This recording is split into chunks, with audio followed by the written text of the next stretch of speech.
What's up, my ninjas? I'm Strident, and I'm back with a little video. This time I'm going to talk about some of the things that are in the works right now.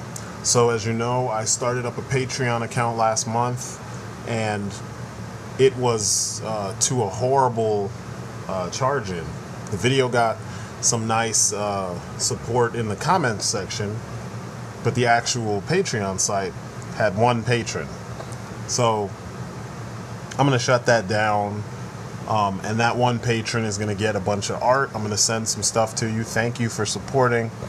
It's nice to know that of the 600 and something, subscribers I have, only one of you, maybe two, because I know ODC, that's me, and well, it's like a handful. The ones I know in real life, are usually around. So they got to see all this stuff, and it was kind of like, damn. So I'm like, you know what? Moment of realization. I'm just gonna kind of axe that whole thing, and I'm going to do other things. Over the last, I've been on YouTube for like 4 years or so.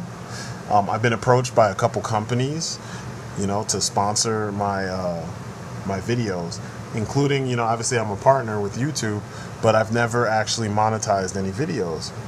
So based on the results of my Patreon campaign, I'm going to go with one of the sponsorships. Now, it's not with Google. Like I said, I was already given, partner status with YouTube. I just haven't monetized videos because I don't want to have to change my format and, all that stuff. So, I want to still give the quality that I'm giving, but I want to also improve the quality. Now, like I said, these videos have started becoming expensive because it's time away from my freelance, and it's time away from, all the other stuff that's going on. And some of it is a little bit more important. You have to sometimes put more time into these videos, and it takes away from your work-life balance, So, I was trying to circumvent that by doing Patreon, so that, even if I didn't hit the goals, the actual milestone goals, if I got somewhere in between one of them, maybe the first one, it would help me put something back into this, so I could say, okay, this is at least generating some kind of money, so it's not like I'm just wasting time, or, that I could be using to do other things just to geek out, So I'm going to go with my partnership, since I can't rely on the community, I'm gonna just find an alternative means, and that way you just continue watching. If you like it, you like it. If you don't, okay, you don't. You can move on, So, that's what I'm gonna do. But, I know times are hard for everybody, so it's not like I'm dissing everybody. It didn't work out. So I'm gonna go about doing things a little differently. That's all there is to it. I want to do more martial arts related stuff.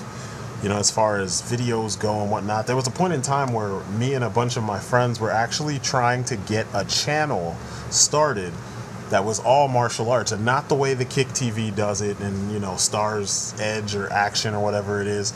Not like that. More of like, we show the really good stuff.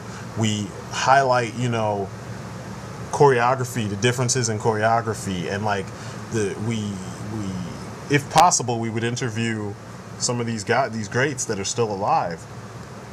And if we can't interview them, we would show interviews,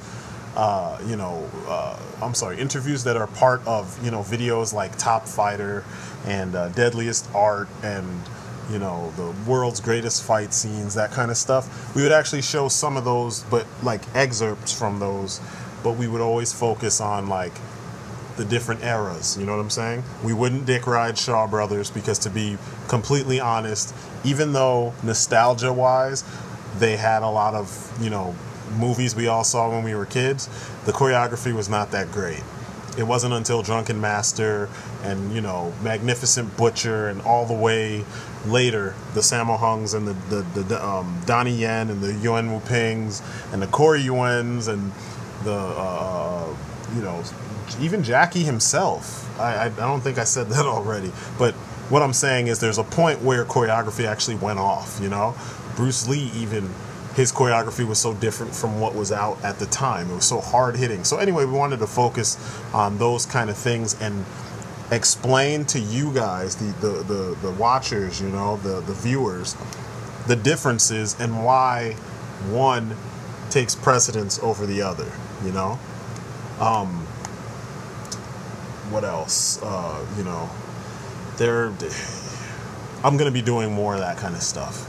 I think once this partnership, because I didn't want a 100% partnership with YouTube, because then I have to adhere to what Google is saying you have to do, and you all already know how that goes, and I refuse to do some of that stuff, that pandering type bullshit. It's a community thing, so you know, we all kind of get what we put into it, you know. I'm supplying information to some degree, and you know, trying to give you guys some cool content because it's stuff I'm passionate about anyway. I just kind of, I don't even know how to describe it, but I don't want to pander. You know what I mean? I refuse to pander. So that's not what you're going to be seeing. Not much is going to change except for quality. And then of course there'll be a couple more shows. What else? I just did another. We just did another off our brains. We talked about the craziness with Expendables 3 and how you know, Homeland Security is investigating the leaked copy that showed up online. When was that? Last week, or maybe it was the week before. But there was like a leaked copy that showed up on you know, various torrent sites, and somehow they think that that's going to hurt the sales of the film. Not the fact that it's not a rated R film, not the fact that it may not even make a difference, because those movies, they pull in a decent amount regardless because of all the stars that are in them, and we know what it means when you have them all in one place. And besides, the movie's fun, so most people are going to tell their friends to see it, and there's not going to be a $2 million, you know, decrease in the projected sales, because that's what they think. All this shit is projected sales. But long story short, though, you know, we talk about that. We talk about the Marvel Legends you saw at SDCC. We talk about just a whole bunch of stuff like we normally do. You know, I wanted to do another video because when I came back from my short hiatus, it was drama, and I don't do drama. You know what I'm saying? That thing went on for a little bit too long before I closed the comments, and it's mainly because I wanted to see if dude was gonna, you know, kind of recognize that he was being a dick, you know, but he didn't, and he kept it going. And you know, I apologize for such a thing even happening, because I don't tolerate that shit on my page. You know, I don't tolerate it in real life. I don't tolerate it on this page, because that's not what we're here for.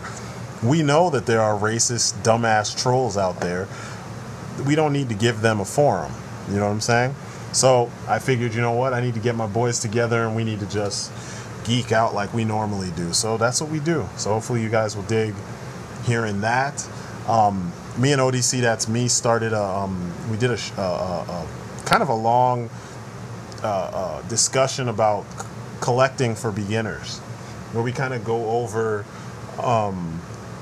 you know, little pitfalls and things to avoid when you're starting out collecting. And you know, it's stuff that, you know, if you are a collector, which many of you are, already know. But I also know there are several in my group, in my, you know, the community, that are new to collecting, and they're overwhelmed by it. And we talk about, you know, where to start and what to look for, and you know, kind of how to weed out what you are going to get. You know what I mean? So that video will be up at some point in the near future. I've been slowly working on it. It's kind of a daunting task, because it's there's a lot of images to go with it, and I didn't want to make it as, you know, 100% generic, but I'm almost done with it, so you guys will be seeing that one soon.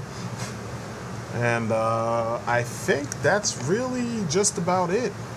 So expect to see a little change on the channel in the next, month or so. It's kind of crazy too, because it's nice to be recognized kind of globally, as opposed to, just in your neck of the woods, so to speak. You know what I mean? Or on a smaller scale. But yeah, I'm gonna try and see if we can take this stuff up a notch.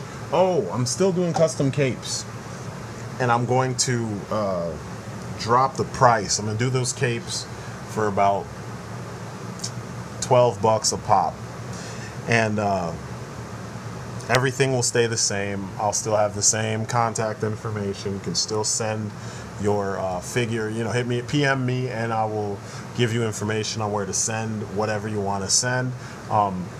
We are starting, I'm still sticking with it, it's Batman and Superman capes.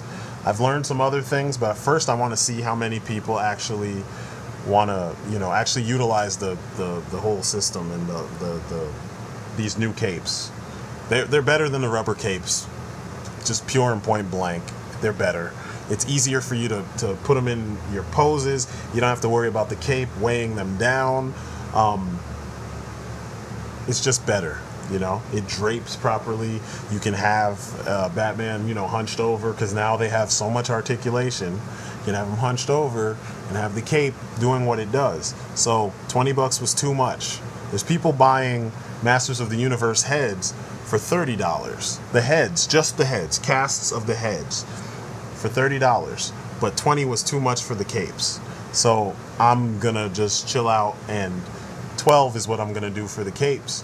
So you send them to me, give me a week or two, and I'll have it done, and we'll see how everything works out. So if you guys are still interested, I'm still doing them. I get I've been getting a little less than what I would have liked, but I've been getting requests, and some of them from pretty far off places, which is kind of weird when I'm sending, a small envelope or a small box with, just an action figure in it, all the way to, all these different overseas destinations. It's kind of, I was like, wow, really? You want a Batman figure all the way over there? Like, wow, okay. So, the weirdest one was in freaking Dubai. And I'm like, are you serious? I had somebody that became a subscriber from Dubai. And I was surprised. I was like, wow, you watch these videos over there? Really? Apparently there's like one really big Comic-Con, and it's a Comic-Con toy show, everything all wrapped up into one. Costumes, the whole nine. And this dude's avid watcher and an avid, goer to that convention. So anyway, I was just amazed. I'm just like, wow, that's pretty dope. So like I said, I'm gonna drop the price. Those are gonna be $12. If you send me a bunch of like more than one Batman figure, we can work something out, and it'll be a little cheaper. But I'm kind of anxious to try it out on different Batman figures, because I've done just about every single Batman, Batgirl, Robin, all of them in the DC UC line. I own them, and I've put custom capes on almost every single one of them. I've even put custom capes on many of the Kenner Dark Knight Collection Batman figures. So if you want one, this is the place to go. So anyway, that's really it for me. I've got a couple more reviews to do. I have a review that I did a long time ago of the DC Collectibles New 52 Swamp Thing. I've got a review of I picked up the Atom. I found him at Rose's. The Atom and Amazo. I found them both at Rose's. I think they were $10, maybe $5. I can't remember. It was less. I think it was less than 10. And while I was in Minneapolis, I found Dove. Then I have all the Thundercats to review. I've got Adora, Catra, the Faceless One, Count Marzo, my favorite Masters of the Universe figure, which was Grizzlor, and Battleground Tila to review. I've still got a ton of cops, so stuff is not slowing down, not by a long shot. So just stay tuned and you will see. All right? Peace outside, folks.